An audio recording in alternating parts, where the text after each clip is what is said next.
Zendaya. You know the name. She's pretty much one of the biggest stars on the entire planet. We're talking Emmy winner, fashion icon, a giant at the box office.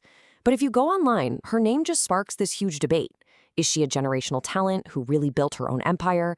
Or is she just an industry creation that we're all being told we have to like? Today, we're going to unpack all the arguments and try to get to the heart of this whole thing.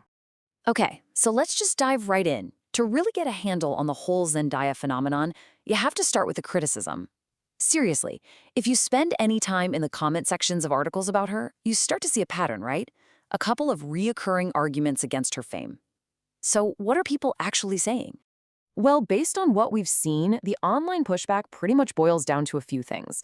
The first one is this feeling of, oversaturation, that she's suddenly everywhere, being forced on us by Hollywood without really earning it.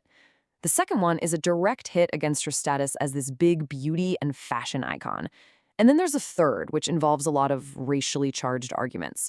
For this explainer, we're really going to stick to those first 2 points, because they get right to her career journey and how she's seen by the public. So to tackle that first big criticism, this whole idea that she just popped up out of nowhere, we have to go back. I mean, way back. Long before Spider-Man or Dune, Zendaya was grinding it out in the super demanding world of kids' TV.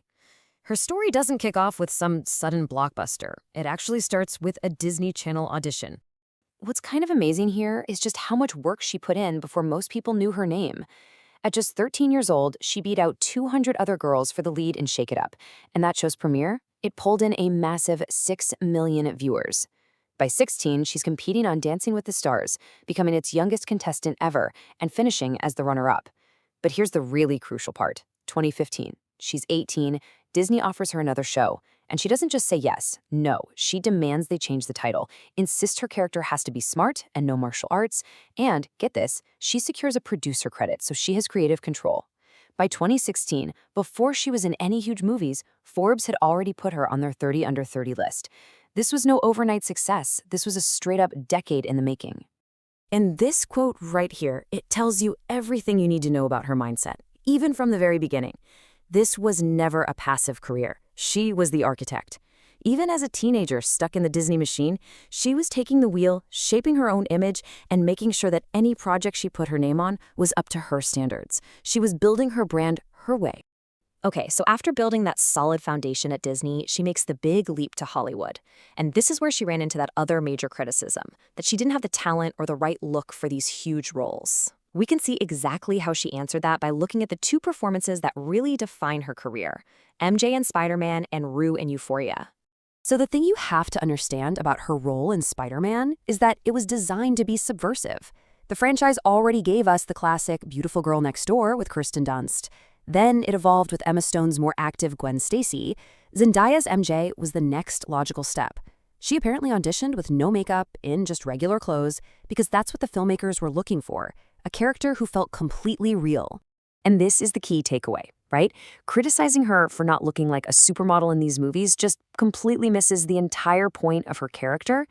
MJ isn't there to be Peter Parker's prize at the end of the story. She's often smarter than him, an intellectual equal who is a real part of his world, not just some decoration in it.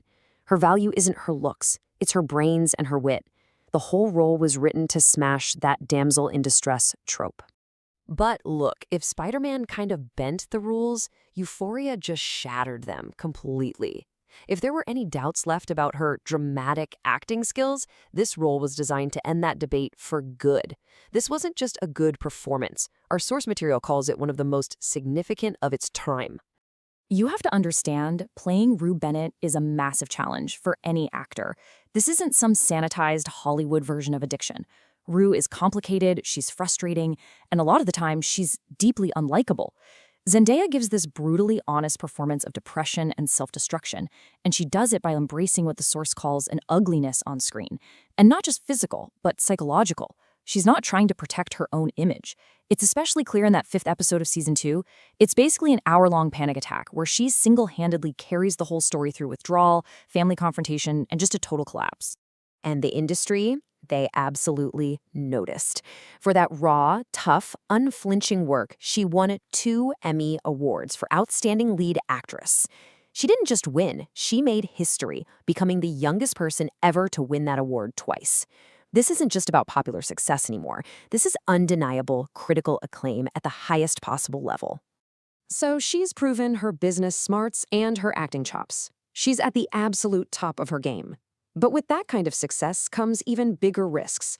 And now she's facing what might be the biggest challenge of her career, with a single year of 2026 shaping up to be a total make-or-break moment. Okay, let's just look at the schedule. First up, she's starring in a new drama with another huge star, Robert Pattinson. This is a project that's really going to test her ability to lead a mature, character-driven movie that isn't part of some major franchise. And as if that weren't enough, she's also working with one of the biggest directors on the planet, Christopher Nolan. Landing a role in his next film, which is rumored to be about the goddess Athena, puts her in the absolute top tier of Hollywood talent. Then she's going back to her blockbuster roots with the finale of her Spider-Man trilogy. That film is a guaranteed global hit, and it's a huge part of her commercial appeal. And on top of those 3 massive films, she'll be returning to her most acclaimed role for the 3rd season of Euphoria. I mean, it's an unbelievable and incredibly demanding workload for just 1 year. Now, to put the scale of all this into perspective, let's talk money. The financial stakes are just staggering. The projects that are scheduled for that 1 year are projected to earn her around $45 million. She is betting big on herself. And that brings us to our final and maybe most important question. For a star who already gets criticized for being everywhere, is releasing 4 huge projects in 1 year a brilliant power move or a catastrophic mistake? This is what insiders call overexposure, that point where the public just gets tired of seeing an actor's face. Will audiences embrace this massive wave of content, or will it be the one thing that actually proves her critics right? 2026 is going to be the ultimate test. We're just going to have to wait and see.